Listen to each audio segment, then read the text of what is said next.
Hello my wonderful people, I greet you all according to Natal. My people, no be small matter dey go on for inside Niger matter o. Finally, Baba Tinubu don finally speak as say the pressure from ECOWAS say e don too much for am, say e no fit control am again. Say make dem kukuma do dis thing fast fast, make dem negotiate. If e no work, so that make dem quick intervene. My people, dis man just dey find how he wan take remain for power, no be any other thing. According to wetin me I dey hear now, e dey find all means wey go be say he go still remain for power, he no go comot for that seat. Na wetin dis man just dey find. I no wan talk too much for this video, my people. Make una watch this video from the beginning to the ending, then una go understand. Share this video, make many Nigerians make dem see wetin dey go on right now, because it's about to go down. Tinubu, while speaking to religious clerics who are helping negotiate with the Nigerian military, said, "I am managing a serious situation. If you take ECOWAS aside, other people will react.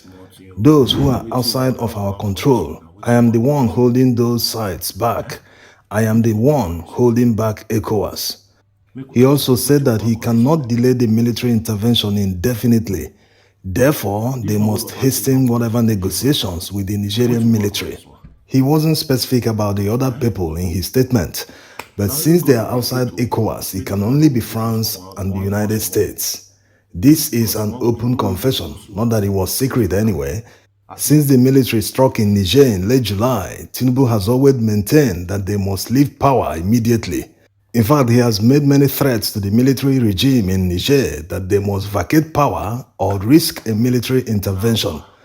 Going by his statement that he is the one that is holding back ECOWAS leaders from invading Niger from taking that decision, it is a direct acceptance that he controls them, that he can decide the direction of the ECOWAS leaders.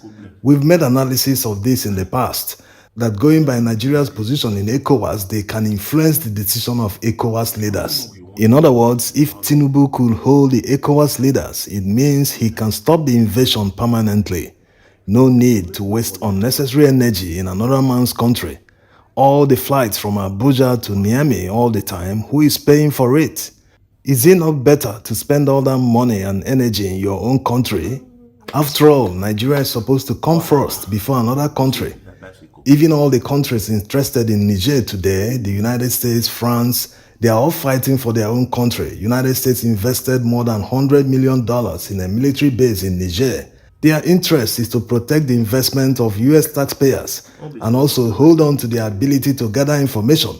Also, France is fighting hard to retain their control over Niger. So, who is the control going to benefit? French people in faraway Europe. So why is Nigeria different? Because we do not have anything to gain from Niger Republic. In fact, the reverse is the case. Niger Republic benefits from Nigeria's legacy more than we do from them. And before anyone says, "Hey, be your brother's keeper," were you invited?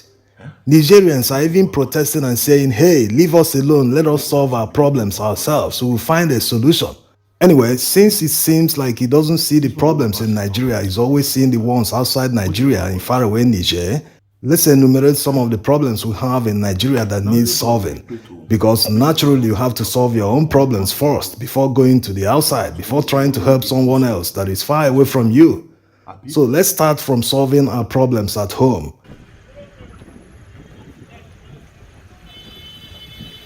Is Tinubu aware that 23 local government areas are currently under the control of insurgents in Nigeria's northwest region?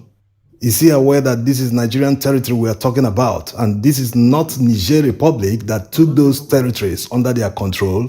Maybe he's aware, but he doesn't just care. These are people's lives at stake. A lot of people have lost their jobs, they've run away from the areas, farmers are mostly affected. These guys are busy controlling these territories, collecting taxes. This is the first sign of a failed state. Yes, that's the meaning of a failed state by Wikipedia. When a state fails to exercise its sovereignty in some parts of its territory, it can be referred to as a failed state. This happened in 2015 when Buhari took power. They were controlling about 27 local government areas in the northeastern region of Nigeria. It took a lot of time for them to be dislodged. Now they are back in the northwestern region. They are also very active in some parts of Nigeria. According to the former governor of Kaduna State, they are well entrenched in southern Kaduna and some other parts, in Benue, in Plateau State, in Niger State. As a matter of fact, few days ago, about 36 soldiers became casualties. These are some of the security challenges that Nigerians face on a daily. Why is it not an emergency? Why are people talking about Niger when their house is on fire? Are the people in control Nigerians? Why are they serving foreigners instead of caring for Nigerian people?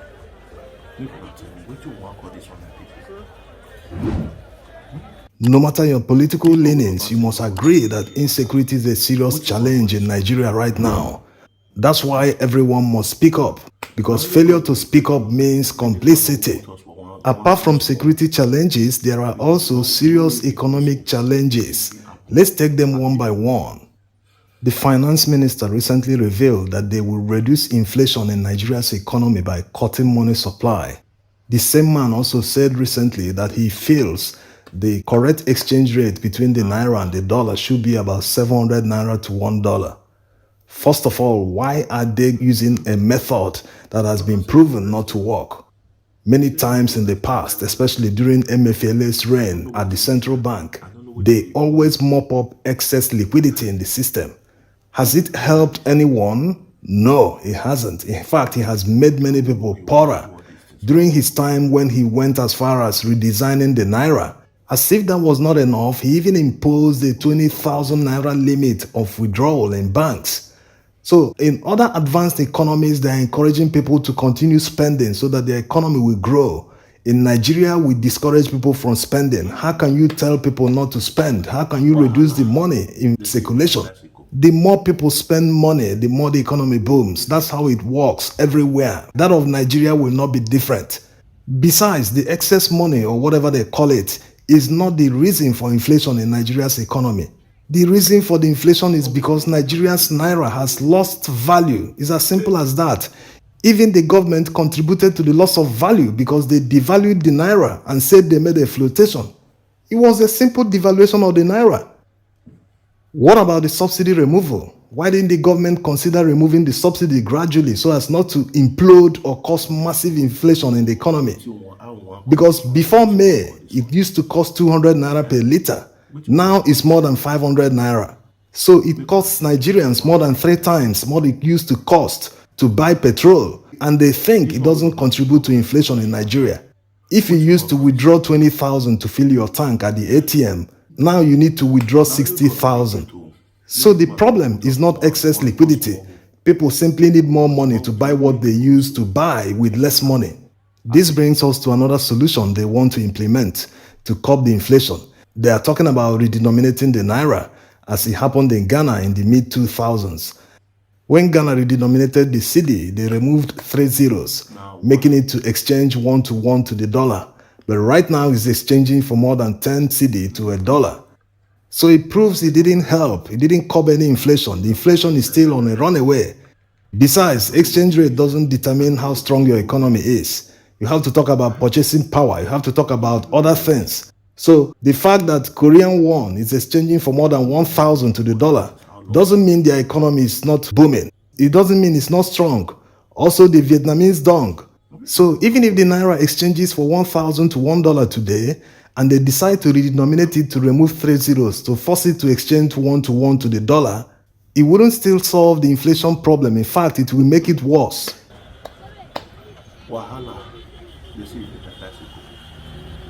Now, let's assume that they honestly want to shore up the value of the naira.